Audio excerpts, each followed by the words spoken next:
Rapid Transformational Therapy, RTT, versus Advanced Conversational Therapy. I did both.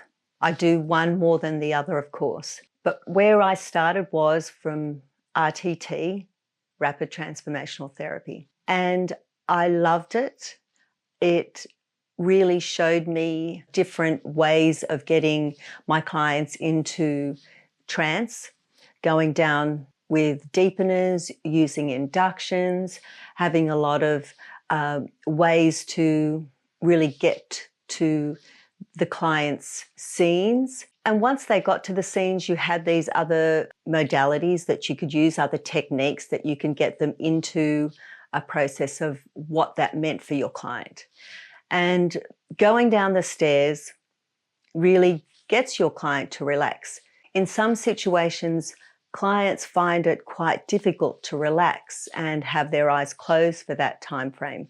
And I found that a lot of the time I was preparing at least 15, 20 minutes to finding a script for when that client came up with a problem, for example, anxiety.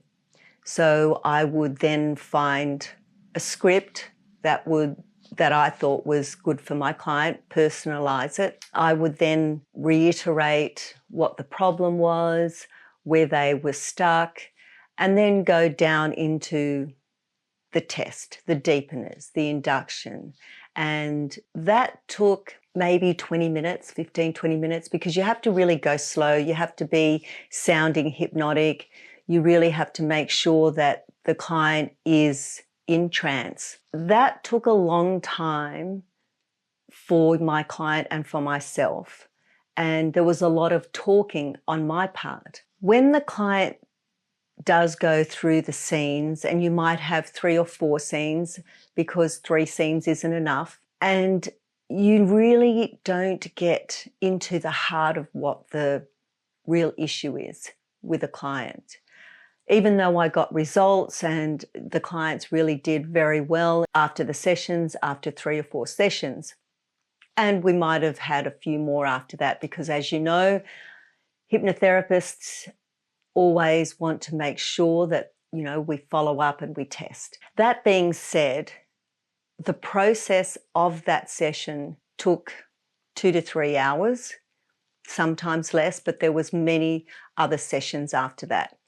Then I did audios and I recorded it so that they had 30 days to listen to the audios. Now, some clients are very diligent and some clients just forgot, or they didn't have time. We live in a busy world. Who has really time to listen and have 20 minutes to listen to an audio? And the audio consisted of what their resources were. The audio consisted of some really nice music, was soothing. And when I did the audios, the dog barked. There was the truck outside. There was a lot of things that interfered, or I might have made mistakes. That took another time. So I'd have to do it again. And then, making sure everything was fine. And then that took time. So in that whole process of RTT, as much as it did so well for me with myself and with clients, it just took so long. And there's no real quick way to do RTT. I was really finding my time being utilized with just one client, and I wasn't getting into my business more so and doing a lot of the other things that I need to do personally and with my practice. When I started using Advanced Conversational Hypnosis and what I now call Advanced Conversational Therapy, because I do utilize the therapy side when I have my sessions, it is a game changer because I didn't need to prepare. I don't need to write a script. I don't need to do audios. I don't have to have pressure on myself to make sure that the client's in trance, that is going to go through certain scenes. A lot of that took pressure off me as a therapist and as a coach. When you are in a present state and you really become in one and you do channel with each other's energy, say, with what they're saying, you get so entranced with your client that you become yourself hypnotic, because you really become more conscious of what they're doing, what they're saying, how they're saying it, and you pick up on so much of your clients' mannerisms and what they're saying. When you utilize those moments, you're actually picking up what the unconscious mind wants you to see. As a therapist, we all know as therapists that the unconscious mind has really control of your emotions. It holds your limited beliefs. It holds where you're stuck. It holds on to feelings and how you feel. So going straight into touching base with the unconscious mind, you see so much more. You actually see that the client is trying to think of what you're asking. How does that work? If I was thinking these thoughts, if I was thinking that I couldn't go out into be social because I was scared of something might happen, somebody might not like me, I was afraid that I wasn't confident enough, I was afraid that people wouldn't like to have a conversation, they might have found me dull, whatever the case was, you actually pinpoint that issue and you ask your client questions in a conversation. Why does that affect you?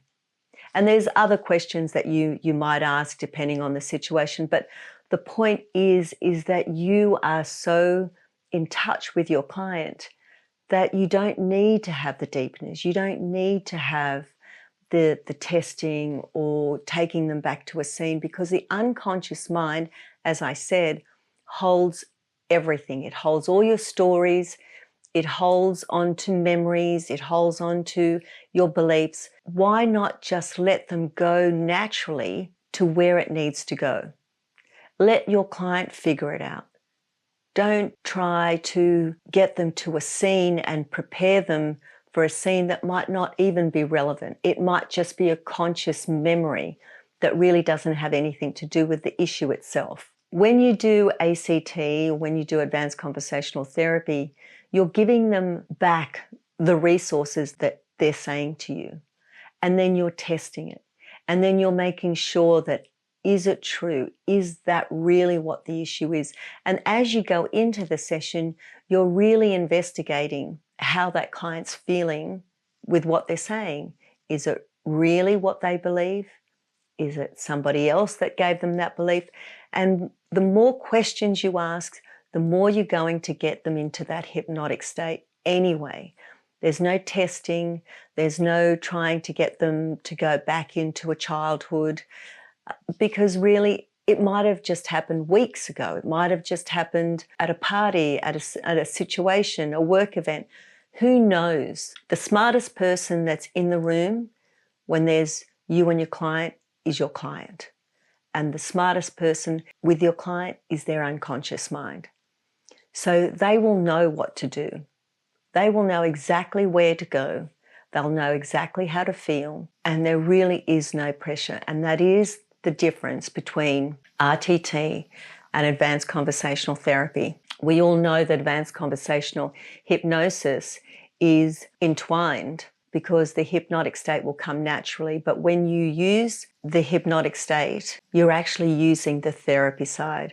And what I mean by that is that you're getting your client therapized, you're using the therapy and really becoming a human being, a really good friend with your client in that situation, because you're feeling that client and you're understanding that client and you're asking questions and you're getting them into that hypnotic state. That's why they say advanced conversational hypnosis, but I actually say advanced conversational therapy.